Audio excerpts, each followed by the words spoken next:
Hey, what's happening, everyone? It is I, the man, the myth, the mustache, Tim here with a brand new video for you. Welcome to Season 2, Part 2 of What If My Hero Academia Had a Suicide Squad. Please sit back and relax because you're in for a treat. With that out of the way, let's get the story going, shall we? Warning, this video contains graphic depictions of violence and gore. Viewer and listener discretion is advised. Lady Nagant was in her office, staring at the monitor in front of her, fury burning in her eyes. The warden had stepped away to tend to his project in Sub-Basement 3. So, that meant Team 1 was her responsibility. For now. And right now, all was not well. As soon as Bad Company neared Showa Tunnel, communications were cut. This is bad. She stated the obvious. It had now been 30 seconds since their last update. Really bad. The seconds ticked agonizingly on as the monitor was still dark. Flashes of Exelis's last mission filled Lady Nagant's mind. After 40 seconds, she hit the button, as per protocol, but received no confirmation. That meant the problem was not on Team 1's end. As messed up as it was, this was the best way to find out. At least, according to the warden. Now, she knew they had been really, truly compromised. After the system received no confirmation, the protocols automatically reset as per policy. Shit! How? Just how? Lady Nagant declared as she slammed her fist on the top of her desk. Taking a forced breath, she then pulled up footage of the past week. That bastard! I knew it was you! Lady Nagant stared daggers at the archive footage of Jiren getting in a limousine. The warden's assistant further reviewed the file she had on him.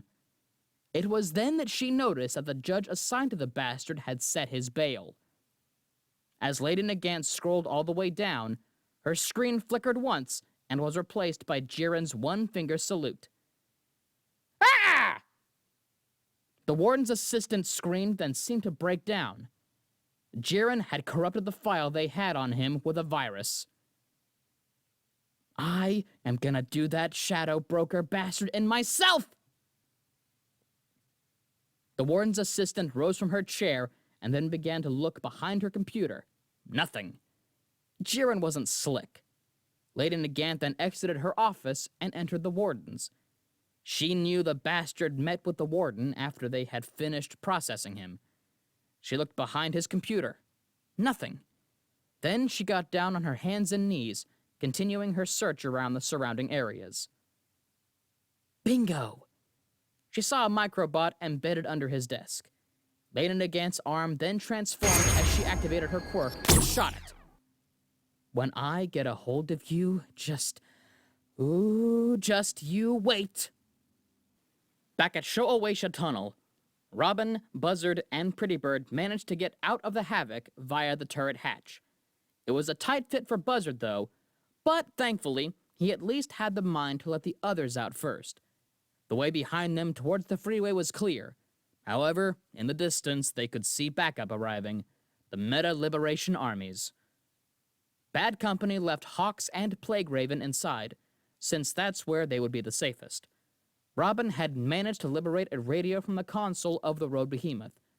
It was a long shot for the team, but if they could use the radio to contact base, then maybe, just maybe, they could make it out alive.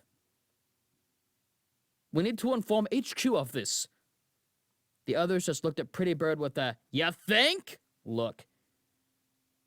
No shit, Sherlock, but if we step out of the tunnel, our heads might get popped off to cover Tartarus's tracks. Pretty Bird knew Robin was not wrong in his assumptions. Stady's right, Buzzard said while rotating his left shoulder. So what the hell? Where are you going, Pretty Bird? Wait to die here or die outside the tunnel. I'd rather not live a life with regret. Pretty Bird adjusted his coat, then gestured his hand towards the radio in Robin's hands. The hero killer shrugged, then handed it to him.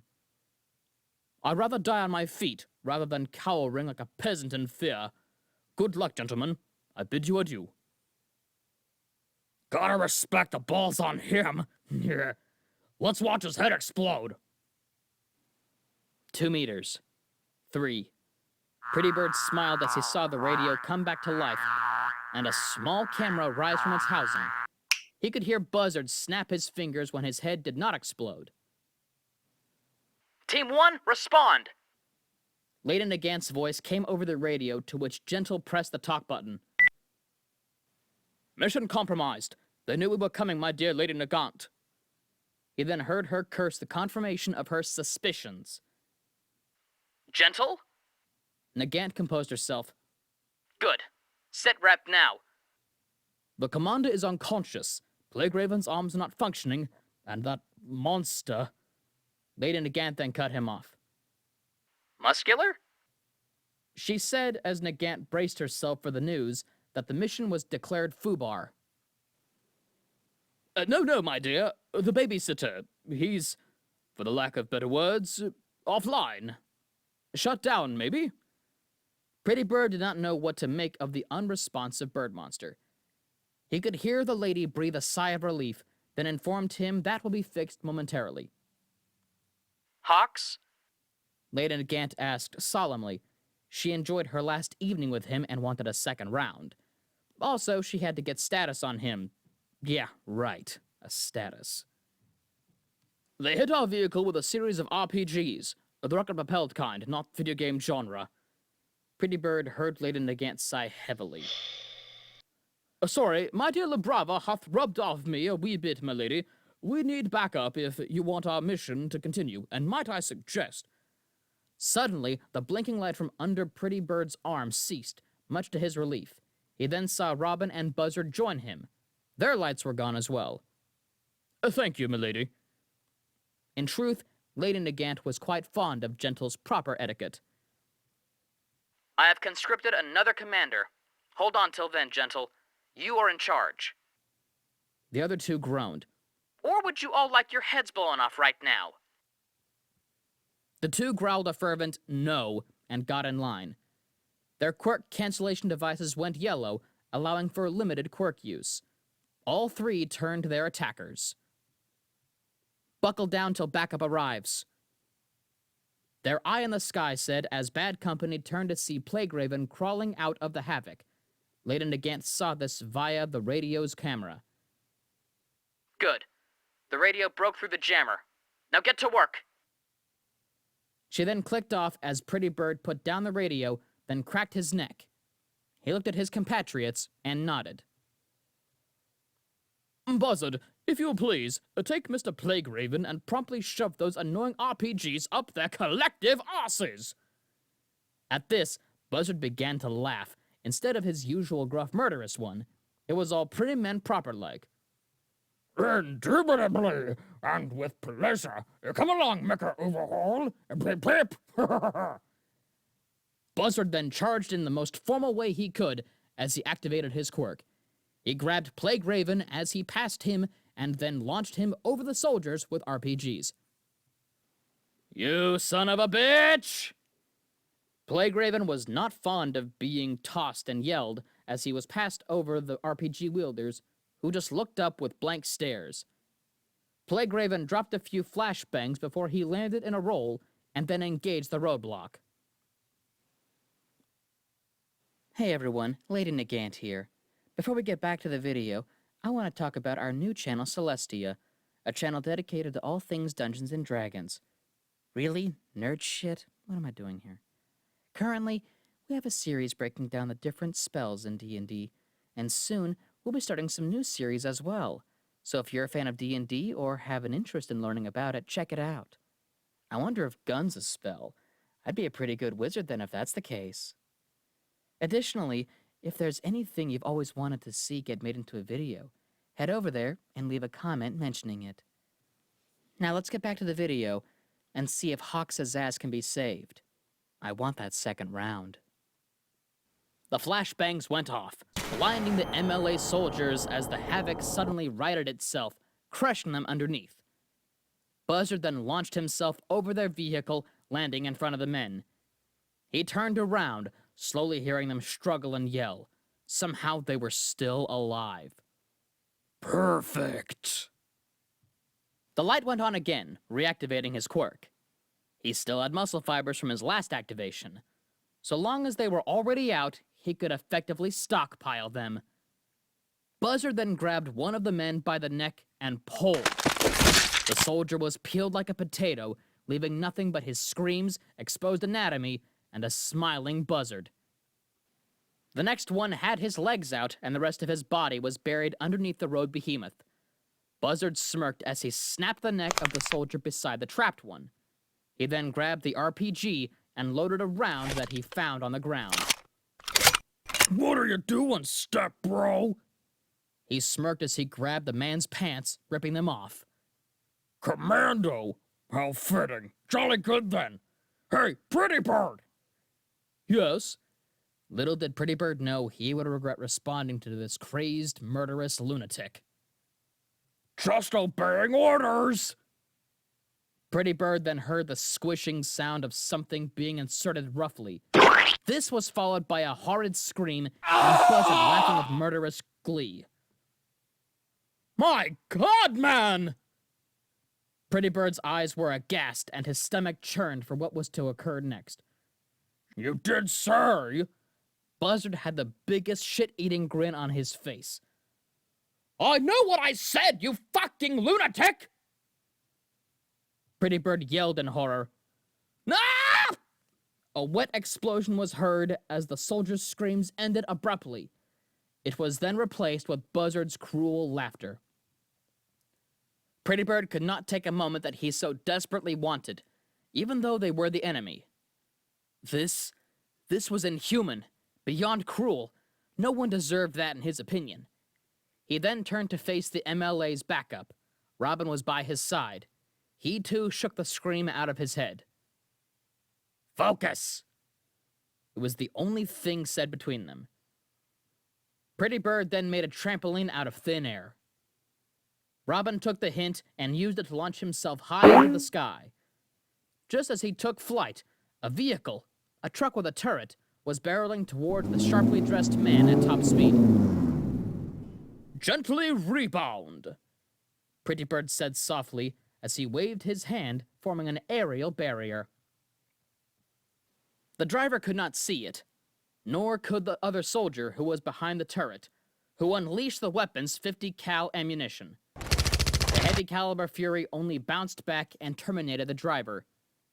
The other bullets ricocheted off the barrier and into the side of the mountain tunnel.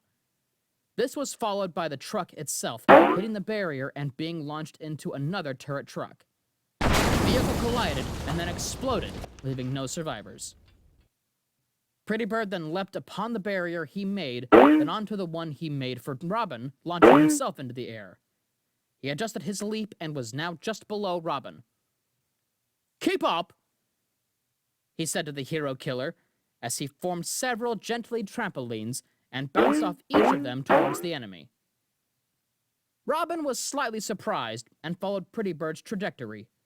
The sharp-dressed man then landed on the enemy commander of the unit and formed another barrier behind him.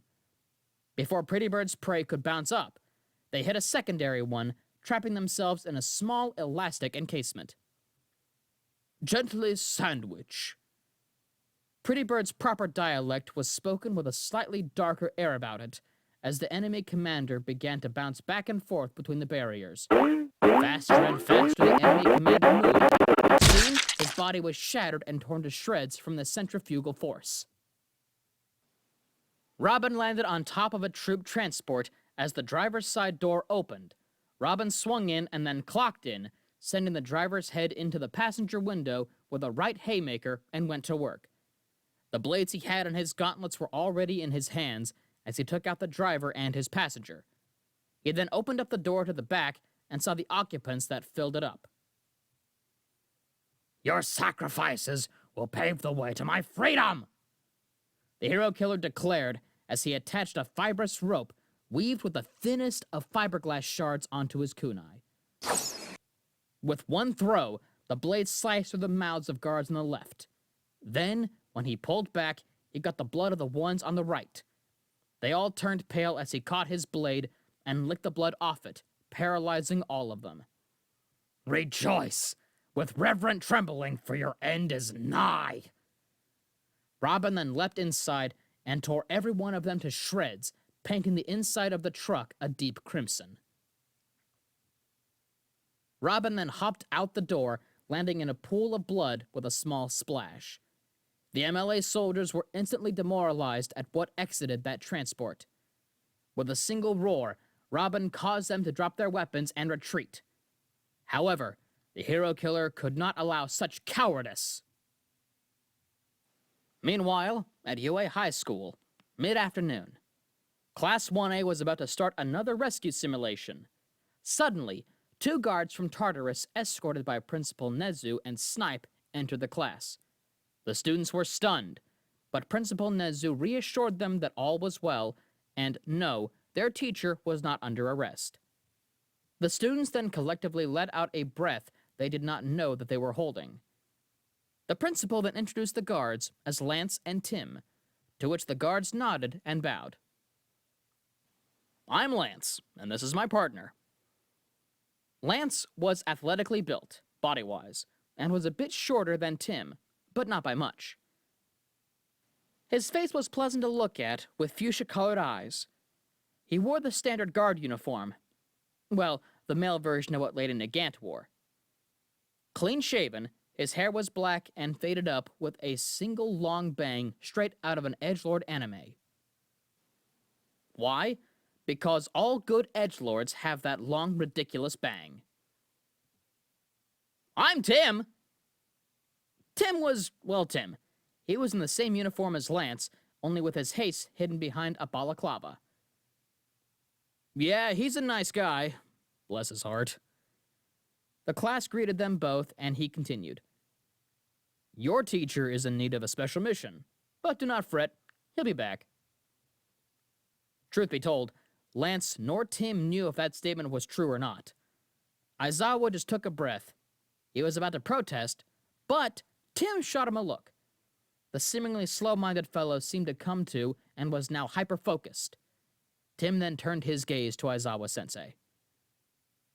"Lady Nagant specifically asked for you, and to remind you..." Aizawa then raised his hand. He did not need to be reminded, especially in front of his now curious students. Tim then turned to address the class.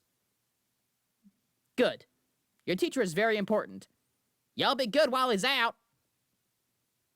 Aizawa was then promptly escorted out by the Tartarus guards, leaving Principal Nezu to inform Class 1A that Snipe would be their teacher for the rescue exercise. Despite his annoyance, Aizawa knew what this was all about. Even as he exited the school and into the black vehicle, he knew. At the mention of Lady Nagant, it was all too clear for him. Damn the Hero Public Safety Commission. Damn the mission he was gonna be forced to take on. Damn that bitch. But most of all, damn that good-for-nothing evil bastard only known as the Warden. Back at Showa Tunnel, the Havoc trailer's doors opened, letting out a bone-chilling warble. Buzzard's mouth went dry as the beast pulled itself out of its confinement. Stepping onto the tunnel filled with MLA soldiers, it scanned its surroundings. It also looked as if it were downloading orders. No doubt Lady Nagant had updated it on the current situation. Suddenly, the tunnel resounded with a demoralizing warble, as the Nomu assured its dominance. And that's our video for today, so thank you all for sticking around. I hope you enjoyed it. Before I go, a little bit of housekeeping. First, if you're in the mood for some more great storytelling, then We the Celestials has you covered. Our We the Celestials, My Hero Academia, and Naruto What If channels retell the story of their namesake anime with a twist. So check it out if you're interested. Second, on behalf of We the Celestials, I also want to thank everyone who was involved in today's excellent content production. Their details can be found in the description below. Give some love to the writer and the audio editor and the video editor, please. Finally, if you're interested in what we do here with the Celestials, then I want to extend an invitation to join our team. We only have one caveat: you must be 16 years or older to join our crew. You can sign up for whichever category fulfills your interests by joining the recruitment Discord using the link in the description below. But that's it for today's video, So thank you all for watching and have an amazing day. And as always, be kind to yourselves, be kind to others, and stay awesome. This has been Tim, Mustache Out.